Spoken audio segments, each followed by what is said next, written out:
Hello दोस्तों, तो आज शुरू करते हैं द स्वीट गर्ल का एपिसोड 4।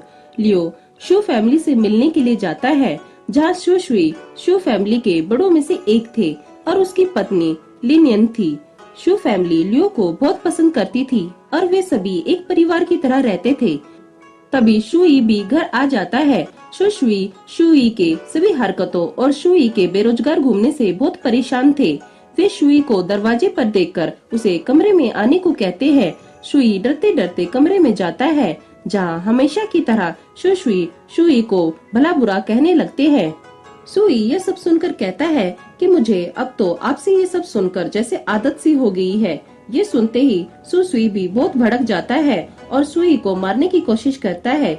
ये सब देखकर लियो बस हंसते ही जा रहा था। सुई की पत्नी उसे सुई को मारने से रोकती है। तभी वहाँ सुई की लवर और सुई की माँ भी आ जाती है और जोरों से रोते हुए सुई को वहाँ से भगा देती है। लियो कुछ देर बाद बाहर जाता है, जहाँ वह मिस क्यू से मिलता है। मिस क्यू लियो को अपने हाथ से बना हुआ थैली देती है, पर लियो उसे बिना देखे ही वहाँ से चला जाता है। सुई मिस क्यू को समझाता है कि तुम बहुत गलत जगह अपने प्यार को दिखा रही हो। लियो अपनी वर्कशॉप पर जाता है, जहाँ भागते भागते मिस क्यू भी लियो के पीछे पीछे थैली लेकर उसे देने की कोशिश करती है। जेन्यू मिस क्यू को लियो के कमरे में जाने से रोकता है और कहता है कि मिस्टर लियो को बहुत सारा काम है, वे अभी किसी से नहीं मिल सकते। मिस क्यू चिल्लाकर कहती है, ठीक है लियो, जब तुम फ्री हो जाओगे मैं फिर से तुमसे मिलने आ जाऊंगी। मिस क्यू लियो को पसंद करती थी और लियो को अपने करीब लाने के लिए हर रोज कोई न कोई कोशिश किया करती थी। मिस क्यू वापस जाते हुए वर्कशॉप की एक वर्कर से टकरा जाती है और उसके हाथ की थैली वर्कर के रंगीन पानी में गिर जाती है। तभी वहाँ बे भी आ जाती है। वर्कर बार बार मिस क्यू से झुककर माफी मांग रही थी, पर मिस क्यू तो बहुत गुस्सा हो रही थी। बाय कहती है, मिस क्यू गुस्सा मत कीजिए, आप जो भी सजा इसे देना चाहती है, यह सजा मैं उसे खुद दूंगी। मिस क्यू कहती है कि मैं चाहती हूँ कि तुम इसे 20 थप्पड़ मारो। बाय बिना रुके लगातार उस वर्कर को थप्पड़ मारना शुरू कर देती है। तभी वहाँ ज्वार आकर बाय के हाथ को पकड़ लेती है और वर्कर को उठने में मदद करती है। ज्वार कहती है कि तुम लोगों को शर्म नहीं आती, जो तुम सब इस बेचारी को परेशान कर रहे हो। वह कहती है, आप मैनेजर गलत समझ रही हैं, इस वर्कर ने मिस क्यू की थैली को खराब कर दिया है। गुस्से में ज्वार कहती है, क्या तुम इस छोटी सी थैली पर इतना हंगामा कर रही हो। मिस क्यू और भी गुस्सा हो जाती है और ज्वार को ही उसके लिए दूसरी थैली बनाने के लिए कह देती है। ज्वार कहती है, हाँ मैं जरूर आपके लिए दूसरी थैली बना दूंगी, लेकिन अभी तुम यहाँ से चली जाओ। बै खुद को बचाने के लिए ज्वार को कहती है कि मैनेजर लू, मिस क्यू सू फैमिली से जुड़ी हुई है, नहीं तो मैं हमेशा से आपके साथ ही हूँ। ज्वार कहती है, लेकिन तुम्हारी तरह यह भी इस वर्कशॉप पर काम करती है, तुम्हें इसका साथ देना चाहिए था। वह तो हमेशा से मैनेजर लू की गलतियों का फायदा उठाना चाहती थी और वर्कशॉप की मैनेजर भी बनना चाहती थी। ज्वार मिस क्यू के लिए न आते हुए भी थैली बनाने की कोशिश करती है। तभी वहाँ लियो मैनेजर लू से मिलने आता है और ज्वार के काम को देखकर कहता है कि तुम ये क्या कर रही हो, तुम तो हमेशा से अपने काम में बड़ी परफेक्ट थी। ज्वार कहती है कि कुछ दिनों से मैं अच्छे से सोई नहीं हूँ, इसलिए हो सकता है कि ये सब गड़बड़ हो रहा है। लियो ज्वार से अपनी नजदीकियां बढ़ाने के लिए उसे अपनी माँ की क्लाउड फैशन की बुक का पहला हिस्सा भी दे देता है। ज्वार बुक को देखकर कहती है कि मुझे किताब पढ़ना पसंद नहीं है, तुम इसे अपने पास ही रख लो। ये सुनकर लियो हैरान होकर कहता है, पर तुम तो हमेशा से इस बुक का पहला हिस्सा देखना चाहती थी। ज्वार समझ जाती है कि बुक के पीछे भी कोई कहानी है और बुक को लेकर कहती है, हाँ यही बुक तो मुझे हमेशा से चाहिए थी, आखिरकार ये मुझे मिल ही गई। लियो के जाने के बाद ज्वार सोचती है, ये सब क्या हो रहा है और अब इस बुक का क्या चक्कर है, मुझे कुछ समझ नहीं आ रहा। ज्वार मेज पर रखे महंगे रत्नों को देखती है और जल्दी से उन्हें बुक के साथ एक पोटली बनाकर बाहर चली जाती है। ज्वार पहले की तरह उन्हें वर्कशॉप की छत पर टाइल्स के नीचे छिपाने के लिए गई थी, पर बुक को देखकर वह समझ नहीं पाती कि वह इसका क्या करे। इसलिए ज्वार उस बुक को फेंक देती है और बुक जाकर पेड़ पर गिर जाती है, जिसे लियो जाता हुआ पेड़ पर लटका देख लेता है। लव सुई वर्कशॉप की वही वर्कर थी जिसे ज्वार ने बाय से बचाया था। वह मैनेजर को ढूंढती हुई ज्वार की खराब थैली देख लेती है और अपने सामान में ले जाने के लिए रख लेती है।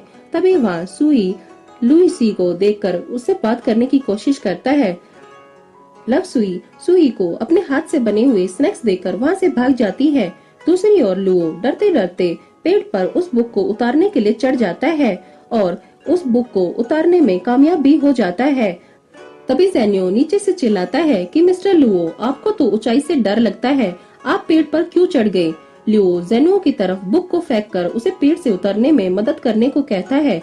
ज़ेन्यो हाथ फैलाकर लियो को नीचे कूदने को कहता है, पर जैसे ही लियो नीचे कूदता है ज़ेन्यो लियो को नहीं पकड़ पाता और लियो जोर से जमीन पर आ गिरता है और लियो को बहुत चोट आती है।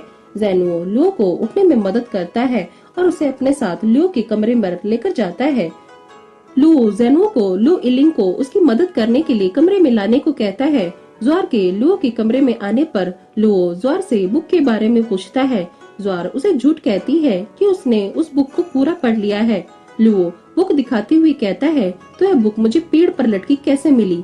ज़्वार कहती है कि मैंने खुद ही इसे फेंक दिया था, क्योंकि मैं फैशन के बारे में खुद तुमसे सीखना चाहती थी, किसी बुक से नहीं। लुओ खुश होकर सोचता है कि लु इलिंग मेरे करीब आना चाहती है। पीछे खड़ा ज़ेन्यो कहता है, मैनेजर लू, आपको नहीं पता, इस बुक को पेड़ से उतारने के चक्कर में मिस्टर लू पेड़ से गिर गए। ज़्वार ये सुनते ही लू को पकड़कर बिस्तर पर बैठाती है और उसकी मदद करने को कहती है। दूसरी ओर बे मिस क्यू के पास जाकर लियो के पेड़ से गिरने की बात को बता देती है। ज़्वार लियो के सिर दर्द को ठीक करने के लिए बर्फ लेकर आती है और लियो के सिर पर बार बार बर्फ मारती है, जिससे लियो बेहोश हो जाता है। ज़्वार को लगता है कि बर्फ मारने से लियो को आराम मिला है और वे आराम से सो रहे हैं। कुछ देर बाद वह लियो के लिए सूप लेकर आती है और गर्म सूप को पिलाकर लियो के मुंह को जना देती है। लियो ज़्वार से परेशान होकर उसे खुद से दूर होने को कह रहा था, पर ज़्वार तो लियो की मदद करना चाहती थी। इसी बीच धक्का मुक्की में ज़्वार लियो के बेड पर गिर जाती है और गलती से लियो भी ज़्वार पर गिर जाता है और लियो और ज़्वार एक दूसरे को किस कर लेते हैं। ज़्वार लियो को धक्का मारकर कमरे से बाहर भाग जाती है। ज़्वार को भागता हुआ देखकर ज़ेन्यो भी कमरे के अंदर आकर लियो से उसकी बिगड़ी हालत के बारे में पूछता है। लियो ज़ेन्यो को सारी बातें बता देता है। लियो की सारी बातें बे और मिस क्यू भी बाहर खड़ी सब सुन लेती हैं। ज़्वार खुद पर बहुत गुस्सा हो रही थी, क्योंकि वह उसकी पहली किस थी। तभी वहाँ आकर मिस क्यू ज़्वार पर चिल्लाने लगती है, क्या तुम खुद को इस वर्कशॉप की मालकिन समझती हो? ज़्वार कहती है कि मुझे नहीं लगता कि तुम भी इस वर्कशॉप की मालकिन हो। मिस क्यू कहती है कि मैनेजर लू, मैंने तुम्हें मेरे लिए एक थैली बनाने के लिए कहा था। ये सुनकर ज़्वार घबरा जाती है, क्योंकि उसे तो कोई थैली बनानी आती ही नहीं।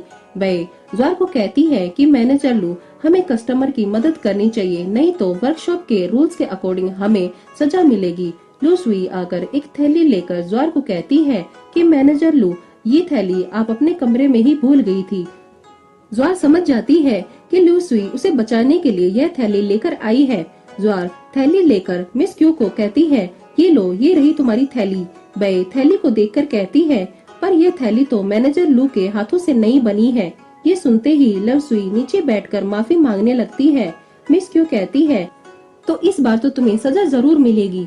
ज़्वार लव सुई को उठाते हुए कहती है, तुम अगर सजा देना ही चाहती हो तो चलो, मैं सजा लेने के लिए तैयार हूँ। मिस क्यू और बाई मिलकर ज़्वार के हाथों पर बहुत सारे डंडे मरवाती हैं।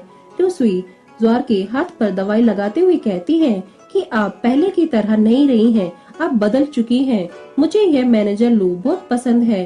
लियो अपने ऑफिस में वर्कर को काम समझा रहा था। तभी भागते हुए सुई और ज़ेन्यो ऑफिस में आते हैं। सुई हंसते हुए लियो से कहता है कि तुमने लू इलिंग को सिर्फ किस किया, या बात कुछ आगे भी बढ़ी। ज़ेन्यो ने सुई को सब बातें बता दी थी। लियो को ज़ेन्यो पर बहुत गुस्सा आता है। अब वह सबको ऑफिस से बाहर भगा देता है। लियो को डर है कि अब सबको उसकी और लू इलिंग की किस के बारे में पता चल जाएगा। तो दोस्तों, आगे मिलते हैं एपिसोड 5 में। अगर आपको आज की वीडियो पसंद आई है तो प्लीज चैनल को सब्सक्राइब कीजिए और वीडियो को लाइक कीजिए।